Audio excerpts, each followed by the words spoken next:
What about getting old in Portugal? That was a question we were too scared to ask until now. And we have definitely had moments where we've thought, have we made a mistake? No. Today we're going to ask all the questions we wished we'd asked before moving to Portugal. Would you make the move abroad after hearing this?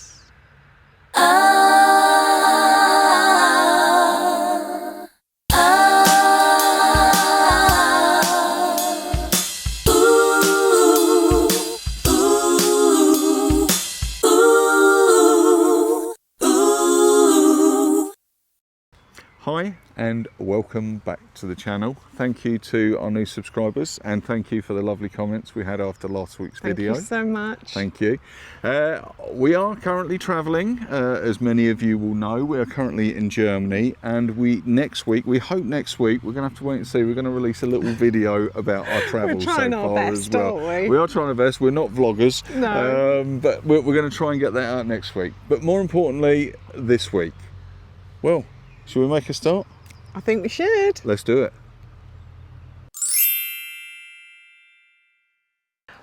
First off, my answer is absolutely no way. But that said, I don't know what I don't know. I don't know. Gary's parents are elderly. They might need assistance at some point. Gary has a son. He might need assistance. Something might happen to us. You just don't know what you don't know. But at the moment, my plan is totally, we will get old in Portugal.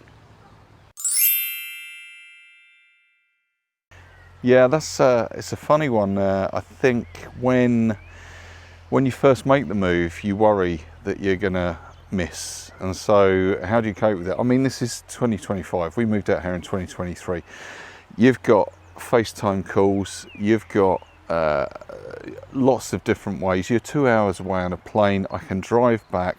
To be honest, if I'd have moved somewhere else, or we'd have moved somewhere else in the UK, we could have been just as far away as we were coming to Portugal. So how do I cope with it? I don't think we need to cope. I don't need to cope. I think it's very easy to stay in touch with people. It really is down to how much effort you want to put in. Yeah, I think getting old is what a lot of people think about. To be honest, I try not to worry about it because I keep myself as fit as I can. I intend to keep doing that, and I think the lifestyle does definitely suit staying fit.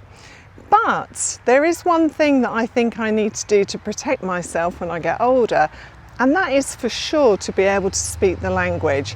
To be able to communicate with doctors, to be able to communicate with nurses, to be able to communicate with neighbours, all of those things, that is vital when you get older. So learning the language is kind of my strategy to that whole getting old thing.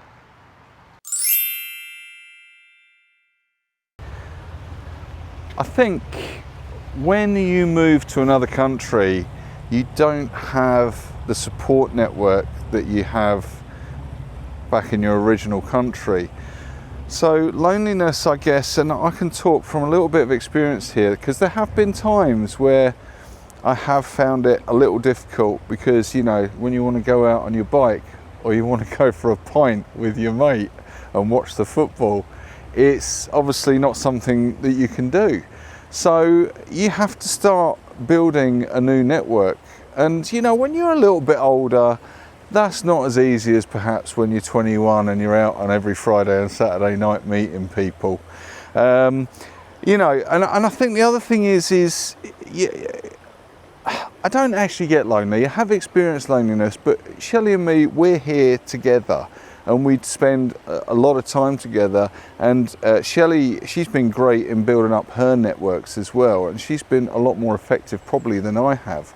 But I guess, do I get lonely? Yeah, I think every now and then you have that moment, but it's not so overwhelming that you feel that you've got to do something about it, like move back to the UK.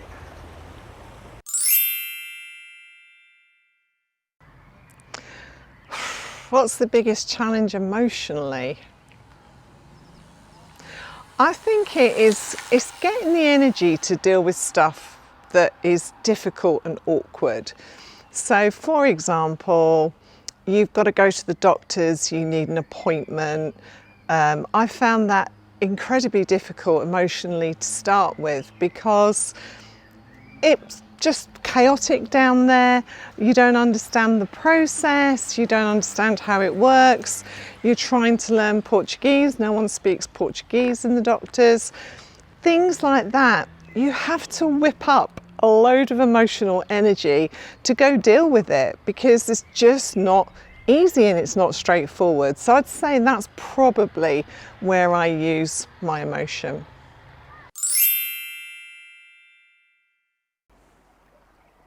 What if it all went right? I think I've spoken to people before and their focus might be on, well, I won't do that because it could all go wrong. And I kind of understand where they're coming from, but it's not the approach that I or we take really with this because, as I say, what if it all goes right? The whole going wrong thing, it doesn't matter where I am in the world. It could be in Portugal, it could be back in the UK, it could all go wrong. So I think it's just about how you deal with it, and perhaps in Portugal maybe there's a couple of additional barriers that I've got to overcome if it went wrong. So therefore, if we talk about what's the backup plan if it all goes wrong? Well, the bottom line is I don't have one. Of course you plan for eventualities, but that's the same wherever you are. But there is no special backup plan for if it goes wrong in Portugal.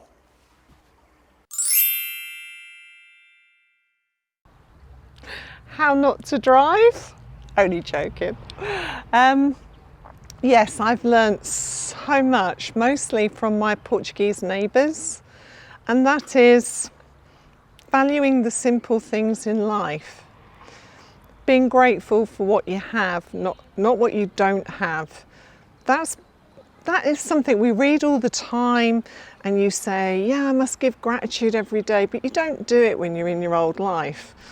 Yet Portuguese people, they celebrate simple things, family, friends, food, and they're naturally frugal. They don't waste, or you don't see extravagance in the same way that you see in other countries. So I think that's what I'm learning, is value the really simple things, because at the end of the day, they are all that matters.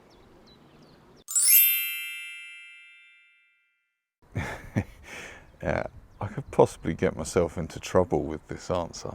No, I'm joking. I don't want to offend anyone in the UK. I left the UK because I wanted to be somewhere else, and it was probably more to do with wanting to be somewhere else than it was about leaving the UK. But what do I think about the UK now? It is what it is. I spent 50 odd years growing up there, man and boy, etc., etc. I worked there all my life up until I left. So there's a lot that I still love about the UK. But in terms of how it feels different from where it was maybe a few years ago, now it feels busy, it feels overcrowded, it feels pressurized all the time. And I think I see that when we go back to visit. And it's good to go back and visit because it does remind me of that. That's probably one of the reasons I and we wanted to find a different type of life. So what do I think about the UK? Well, it's where I came from. That's undeniable. There's lots still to love about the UK, and it's always a place I will go back and visit. But yeah, no hard feelings.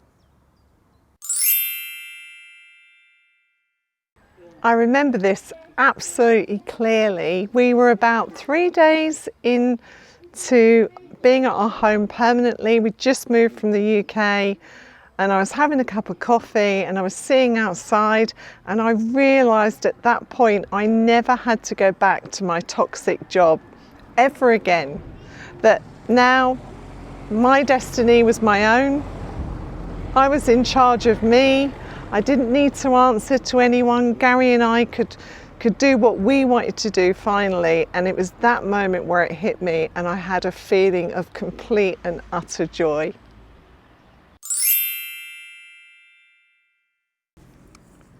She loves me. She loves me not. She loves me. She loves me not. She loves me. Perfect. So this is about our relationship. Has the move changed our relationship? And do you know, and honestly, the change has changed our relationship, but changed it for the better. Because where we used to have to pick our times, where we could do things together before, when we're working our jobs, etc. Obviously now we are working together and we are together most of the time. So we can pick and choose the things that we want to do when we want to do them. So that is immeasurable in terms of how that has improved our relationship. Just the ability to do what we want when we want. Has the move changed our relationship? The move itself, probably not as much, but it has, because we have these barriers that we have to overcome, and we tackle them together. And I think that's always good in any relationship, if you can tackle those problems together. So yes, has it had an impact on our relationship?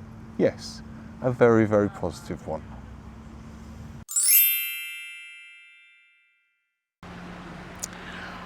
Oh, I think we did think about this long and hard before we moved, and I would have loved to have gone to France because I just love France. I love the houses. And in Portugal and other countries, you don't get the same beautiful country houses that you do in France. And I think you already know, I love the French supermarkets. I love the French way of life. So I think if we had have gone somewhere else, it would have been France.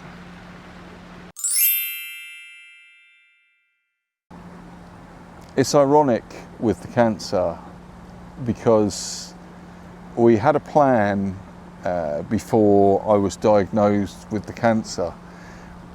And yes, does it change the way you look at things?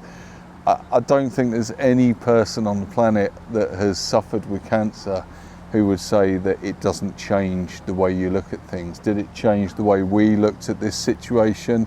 Yes, it made it all the more relevant. And it was massively relevant without the cancer diagnosis. But it literally is a nod of the head after you get the cancer diagnosis, and you're like, this is exactly why we did this now in our 50s and didn't wait till our 60s or 70s, because they're not guaranteed, for starters. And if you're able to do it earlier, then why not? So cancer did, probably it was the rubber stamp that said, yes, you are absolutely doing the right thing.